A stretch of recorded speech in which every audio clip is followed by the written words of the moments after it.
In part 2 of our Hawaii Paracon interviews, you'll learn why they became involved with the supernatural world and how one is using his psychic abilities in unusual ways. I am a product of the TV in many respects. I had a television set in my room when I was 2 years old because my dad worked for NBC, and I had unrestricted access to viewing.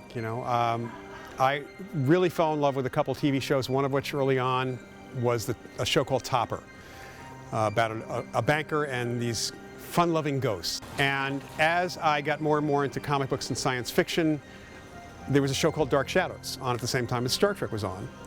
And those two shows really pushed me towards learning more about psychic abilities. It wasn't really so much about ghosts at that point. It was really more about the science, because I was a little science geek as a kid also. The science that's studying these experiences, and that was parapsychology. When I was about 12 or 13, Dark Shadows gave me that word, parapsychology. And I went to the library and I found books on parapsychology by people like J.B. Ryan and J.G. Pratt, luminaries in the field of experimental science. When I was in college, I was home at my parents' house one weekend. It was Saturday morning. I woke up and I could smell breakfast. And so I thought, this is great. I've been living off just, snacks and stuff at college. So this is going to be really nice to have a home-cooked meal. And as I walked down the hallway, I looked into the kitchen and I could see my mother standing there. She was wearing a pink house coat and she was cooking. I could see her arms. I could hear the exhaust fan. And so in their house, it's like a long hall like this. So I just turned into the bathroom, freshened up. I was in there less than a minute, came back out, and there was no smell. There was no sound. There was no nothing. So I walked into the kitchen, and I knew that we live on a farm, so I knew that if they had to go do something on the farm, or if my dad got a call for someone at church or so whatever, they would leave me a plate either in the microwave or in the oven. And so I started looking and I couldn't find a plate. And I thought, well, what did they do with breakfast? I'm hungry. This smelled so good. So I went downstairs and yelled for them, because if they were going to the farm, they would go down to the basement. No answer. So I looked in the garage upstairs and their car was gone. I thought, okay, well, they had to go somewhere for somebody in a hurry. So I proceeded to pick up the phone and call him and said, hey, my dad answered. I said, hey, where's breakfast? And he said, what are you talking about? I said, where's breakfast? I said, I just woke up and Mom was in there cooking breakfast and I smelled us eat breakfast. We're not home. I said, well, I know you're not home. I mean, that you always leave me a plate. And my mom gets on the phone and she says, we've been gone all morning. She goes, no, we're in Bowling Green, Kentucky. So we're an hour away.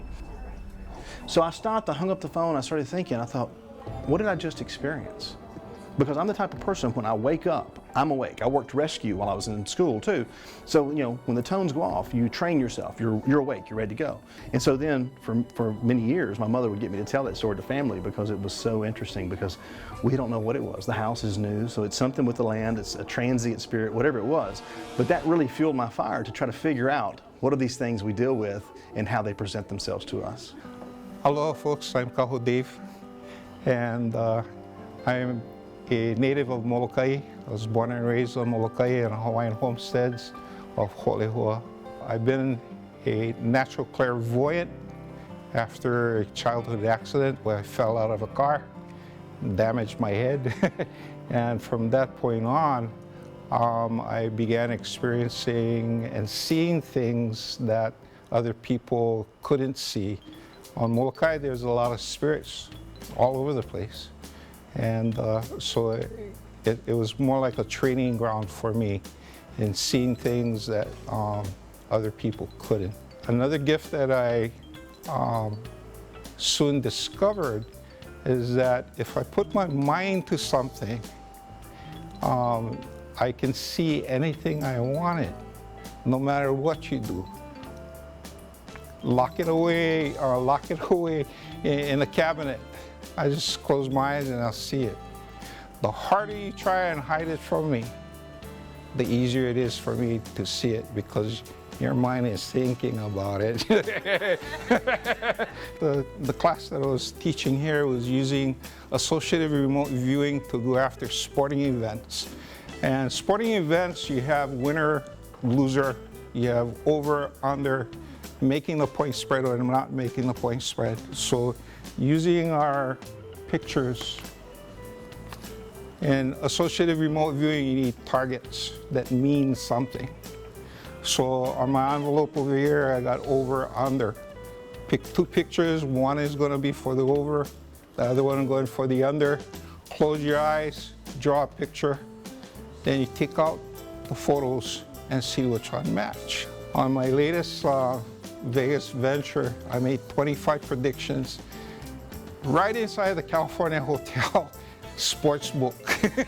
I'm sitting over there writing everything. The security guys looking at me, wondering what I'm doing. And out of the 25 predictions I made, I hit 17 that was correct. My favorite games to bet on are basketball and football. You cannot be a fan for any team, because once you become a fan, you allow your emotions to get involved.